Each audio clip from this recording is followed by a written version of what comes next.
Hola, soc Olga Azquerro, llevadora de Mútua Terrassa. Els cursos de preparació al naixement que oferim des dels ASIRS a les dones i a les famílies tenen un objectiu principal: oferir informació actualitzada i basada en l'evidència científica en relació a l'atenció que oferim a la gestació, part, postpart, lactància i criança, amb la finalitat total d'habilitar les dones i les seves parelles a prendre decisions responsables des de l'autonomia i el respecte. Els grups també ofereixen l'oportunitat de poder reflexionar i debatre temes de criança amb altres persones que estan passant per un procés igual que el teu, i això ofereix un gran enriquiment en aquesta experiència. Les sessions estan estructurades de manera que es pugui treballar la consciència corporal a través de tècniques com la relaxació,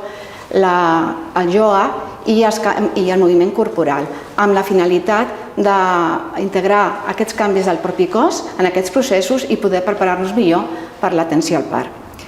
En el fons, el que volem és oferir un espai per compartir coneixements, expectatives, experiències, sentiments i on poder treballar la confiança en el propi cos i en la capacitat de maternar.